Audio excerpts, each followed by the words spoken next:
ایک नौजवान किसी लंबे सफर से सफर करता हुआ जब नदी के किनारे पर पहुंचा तो थकन की वजह से वहीं पर ही बैठ गया। उसे बहुत ज्यादा भूख भी लगी थी कि तभी अचानक उसे नदी में एक मोटा ताजा सेब तैरता हुआ आता दिखाई दिया। नौजवान ने फौरन वो सेब निकाला और सोचे समझे बगैर ही उसे खा लिया। फिर जब उसे याद आया कि यह सेब तो मेरा नहीं था बल्कि किसी और का था, मैं तो इसके मालिक की इजाजत के बगैर ही इसे खा गया। अगर कल कयामत के दिन अल्लाह पाक ने मुझसे इस सेब का हिसाब लिया तो फिर कहाँ जाऊंगा। फिर वो खुदा के खौफ से उस नदी का किनारा लेकर सेब के मालिक की तलाश में चलने लगा। चलते चलते वो एक बाग के करीब आ पहुंचा जिसकी शाखें उस नदी के ऊपर झुकी हुई थीं। नौजवान समझ गया वो सेब उसी बाग का था। फिर बाग के मालिक के पास आया जो एक अक्लमंद और नेक बुजुर्ग था। नौजवान उसके कदमों में गिर पड़ा और रोकर माफी मांगने लगा। बाबा जी, मुझसे बहुत बड़ा गुनाह हो गया। मैंने आपकी इजाजत के बगैर आपके बाग का एक सेब जो नदी के बहाव में तैरता आ रहा था, मैंने वो सेब खा लिया। खुदा के लिए मेहरबानी करके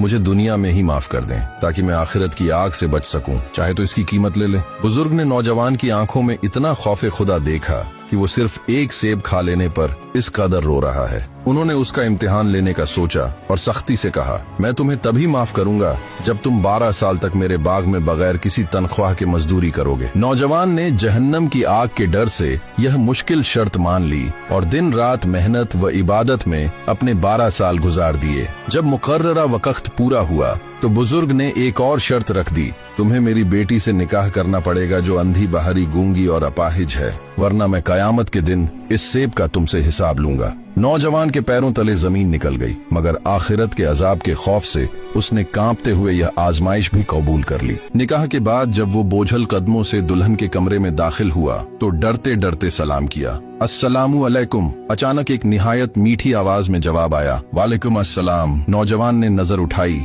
तो सामने एक बेहद हसीन और मुकम्मल तंदुरुस्त लड़की बैठी थी। वो घबराकर फौरन कमरे से बाहर भागा कि शायद गलती से किसी और जगह आ गया है। बाहर बुजुर्ग मुस्करा रहे थे। उन्होंने नौजवान का माथा चूमा और नम आंखों से कहा, यह मेरी ही बेटी है। मैंने इसे अंधी इसलिए कहा था कि इसकी आंखों ने कभी किसी नाम हरम को नहीं देखा, बहरी इसलिए कि इसने कभी गीबत या गाना नहीं सुना, गूंगी इसलिए कि इसकी जबान से कभी झूठ नहीं निकला, और अपाहिज इसलिए कहा था क्योंकि इसके कदम मेरी इजाजत के बगैर कभी दहलीज से बाहर नहीं निकले। मैं बरसों से अपनी इस पाक दामन बेटी के लिए तुम जैसे ही मुत्तकी इंसान की तलाश में था। तुम इस इम्तिहान में कामयाब हो गए। तारीख गवाह है कि यह परहेजगार नौजवान हजरत साबित बिन ज़ुका रजी अल्लाहु अन्हु थे और इस पाकीज़ा जोड़े के यहाँ जिस बेटे ने जन्म लिया, दुनिया आज उसे इमाम आजम अबू हनीफा रहमतुल्लाह अलैह के नाम से जानती है।